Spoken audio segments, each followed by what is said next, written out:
Hey everyone! Andito tayo ngayon sa Amadeo, Cavite to showcase E1.4 hectares farmhouse with eleganteng bahay.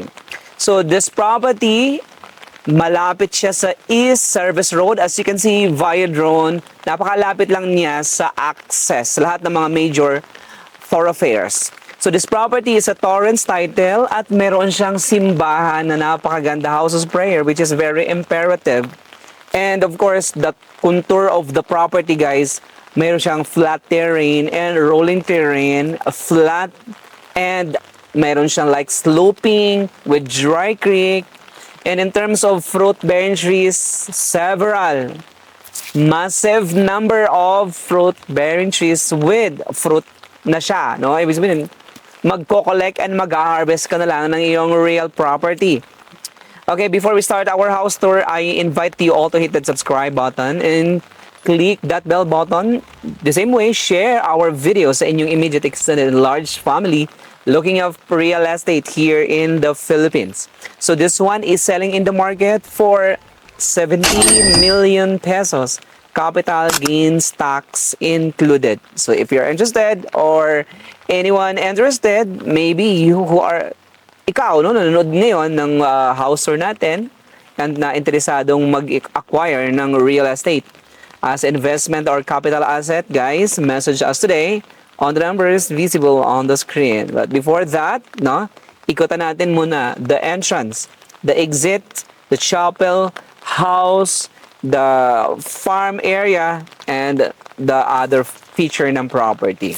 Alright, so are you ready, Benji? Yes! Alright, okay. So give us, hit like muna kahit naulan. Ayan. Magla-like muna tayo kahit naulan, no? Oh, magbibigay pugay muna tayo sa mga nag-house tour kahit naulan. Alright? Let's go, Benji. Okay. Nandito na tayo sa kalagitnaan. This is the driveway, guys. Then right here, you have a pine tree. And over here, ang daming mga pineapple. Okay? No need na pumunta ng Bukidnon, no? Para pumunta sa Dole. At dito po sa Amadeo, ang dami na pong mga pineapple. Ang bunga po niyan, ang puno po ng pineapple, ano? 90. Okay, no bashing, no? Ano sabi ni, sabi ni Small Laude? Hi, Ma'am Small Laude. Ang ganda ng property niyo, Ma'am, oh. Ang saya, di ba? Kunin Ay, mo, pre, ma'am. kunin mo na to, Ma'am. Kung may kakilala kayo, kilala niyo si Ma'am Small Laude. Ayan, guys, itag niyo po ito kay Small Laude. Bibilin niyo na ito, guys, at magkakaroon kami ng collaboration. Alright? O, diba? Ang saya. I-house tour natin yung kanyang bahay.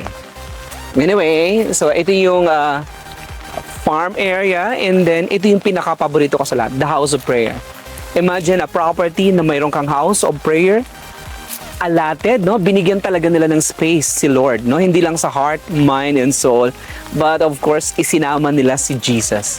Isinama nila yung ating great provider ng bahay. Look at that, a beautiful and eleganteng chapel that can accommodate like ang daming mga angels, di ba? At ang maganda dito, fronting siya sa entrance gate. Alright. Okay, dinala ko kayo dito, guys, because this is the access all the way to the 2-lane road. Okay, so motorized and then automatic. I think this is automatic, no? Yeah. Manually. Manually operated. Pero pwedeng natin lagyan ng Motor. motor. Alright. So imagine, ganyan kataas yung fence. Alright. All throughout the property, guys, it's fully fenced. So walang problema na, no, sa fence. And then your privacy, kasi nakabakod na siya lahat. Now, pagpasok mo pa lang dito sa kaliwa, you have lot of coconut. Ayan, okay? Then doon sa likod, ang lapad pa ng area kasi imagine it's 14,000 square meters. Now, balik tayo, titingnan natin yung kanilang fruit bearing trees. Guys, no, before the other side, so ito yung may magandang value, no? At least it reminds us every day ng ating tahanan ay hindi dito sa earth, no? Kundi we have a beautiful place, our eternal place in heaven. So right now, habang nabubuhay tayo, guys, so we have a house of prayer, alright, dedicated, no, yung kanilang buhay, no, para sa kay Lord. Imagine, Diba? Konti lang yung may mga property na mayroon silang allotted house of prayer. But this one, mayroon siya. Kaya it's a big check. Now, right here, no, it's close. I think it's close.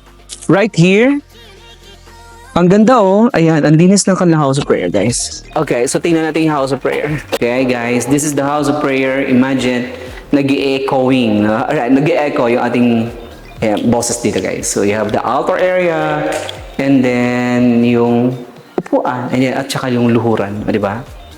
But ang linis. Plus, meron siya ditong, I think you have the aircon here. May air cooler. Right, alright. So, ganito, no? Kaganda. Imagine. You have a place na not just a property na mayroong other feature, but this one, meron kang chapel, guys, is a big factor. Now, tingnan natin the other feature. Okay. Now, the other side is, ito yung kanilang dragon fruit area. Right? Meron kang talisay tree. The dragon fruit, imagine, ang ganda ng landscape, no? It's a well-maintained property. So, madalang lang tayo nakakakita, again, ng property na mayroong sense of ownership, no? Lalo na yung kanilang caretaker. So, imagine, no? Itinuturing nila na kanila yung property, although sila ay subordinated or sila ay like adopted, no? Yung kanilang tenant or yung caretaker. Now, right here, meron kang rambutan. And then the motor pump area. And then doon sa baba, you have a room. Na yan. Yung kanilang room right there. A guest room. Yan. Staff room. Yan. Convertible, no? Multi-functional area kasi pwede rin siya family room or entertainment room. Doon sa side na yon. So, you have a kitchen right there. Pwede kayo doon maglitsyon. Ayan, imagine doon sa side na yon. Okay, bago ka makakarating doon, guys, ayan, sasalubungin ka, no? Hahampasin ka ng lansones. Ayan, okay po. Okay, so dito sa side na to naman, no? Ngayon, hindi po kayo mahangin. So, sometimes, pinapalo ka dito ng mga mangga. Ayan, grabe, namamalo ang mga manggas. Dahil nga, kasababa, oh, di ba? Hindi siya sobrang tangkad. Madali siyang akyatin. Kaya minsan yan, pag humahampas yung hangin, talagang papaluin ka ng mangga. Okay, let's go. Anyway, no, shout out kay Mr. Charles. Alright. So Mr. Charles, ano sa yung client natin, no, from Las Vegas. Ang ganda doon sa Las Vegas, no? Marami bang bigas doon? Wala nang bigas sa Las Vegas. Las Vegas. Alright. Alright, marami lang tayong tawa, ha. Bawal po ang nakasimangot, lalo na sa ating napakagandang house. Alright. Now, titingnan natin yung kanilang main house. Pero mamaya na yung main house. Imagine, ayan yung main house, oh. Look, oh. Ayan, pero later na yan, guys, no? Para tapusin yung video natin. Okay, dito muna tayo sa other side. Okay. Nakikita mo yung mga abiotic elements? Living things and the non-living things, the biotic elements. Ayan, seems like this. So, meron kang chicken. Anything you see is stays. So, lahat ng gumagapang, lumalakad, stays. Alright? So, it's a fully furnished, right? Tama, ma'am? Yeah, it's a fully furnished property, guys. So, anything you see, is stays. Alright. Pero para sa akin, maganda ito maglaro ng golf. Ha? Pwede, di ba? Pwede. Okay. Din dito, oh. Ayan. Ito yung pinakamagandang place, guys. Imagine. Ayan. You know, di ba mataas ang land, no? Tapos pagbaba mo, malinis. Tapos dito may mga calamansi tree. Ito yung sinasabi natin na pinapalo ka ng mangga. Kasi, ayan, oh, imagine mo, di ba? Nakapakapunggok. O, ayan. Puti na lang. Ayan. Then, on this side, marami ka mga pineapple. Alright. So, panalong-panalo yung property because, no, well-maintained at ang dami ng fruit-bearing trees. The same time, highlands po ito, di ba? Highlands already. So, it's a flood-free area. Kaya, napakaganda ng highest and the best use of the real estate. Now, on this side, ito yung maraming mangga, guys. Pero may kulang lang dito. Alam mo yung kulang dito? Swimming pool. The swimming pool. Pero guys, no, kung gusto niyo po magpagawa ng swimming pool, so we have a construction right now. So swimming pool like mga 1.5 million, you have a swimming pool na. Just message us kung magpapagawa kayo ng swimming pool, lalo na kung magpapagawa kayo ng bahay, ng magandang bahay. So our rate right now nasa 35,000 to 55,000 pesos per meter square. So if you are interested or kung meron kayong mga bare land na gusto niyo pong magpagawa ng property or yung inyong dream house or any structure, either building or commercial building or a residential property, residential dwelling area, message us. Okay, now dito sa side na to naman, ayan. Anong tawag sa manok na mataba? Kabir. Kaber. Ayan, akala niyo pati chicken, ha? Kaber siya, guys. Ayan. Alright. Pero dito, dinala ko kayo dito dahil marami dito mga puno. Okay? Ganito siya. O, imagine. So, makikita nyo din, no? Nakikita nyo, ayan, nakabakod na yung buong property. Ayan, imagine, no? The whole 1.4 hectares, nakabakod na yan siya. So, possession na lang ang kulang. I-assume na lang, no? Lilipatan nyo na lang to, guys.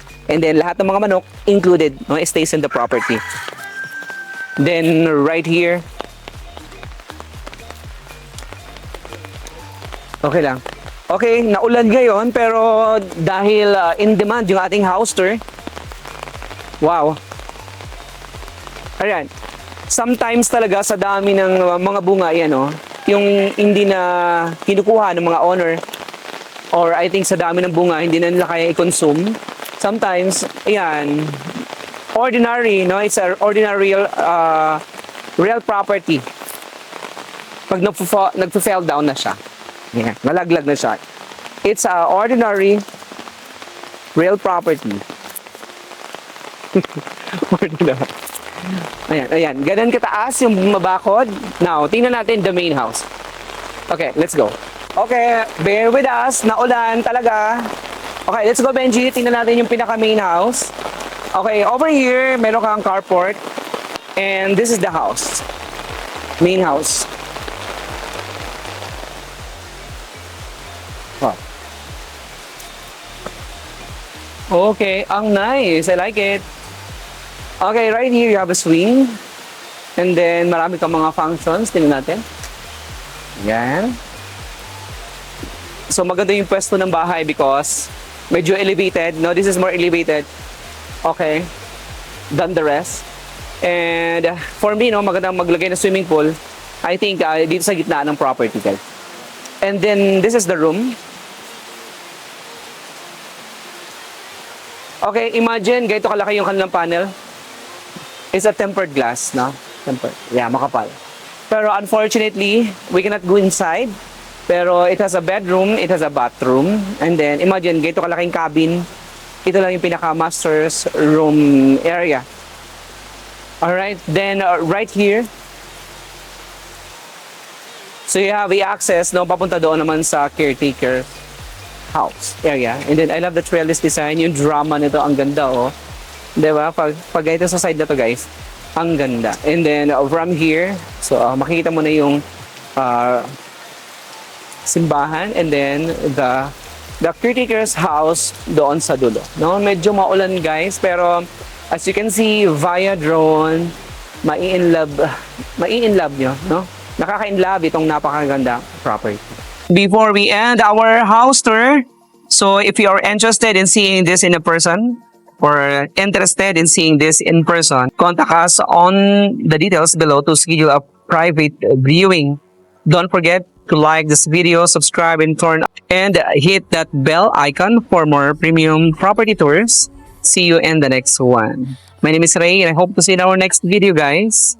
Daghang salamat. Gracias, amigo all over the globe. God bless everybody.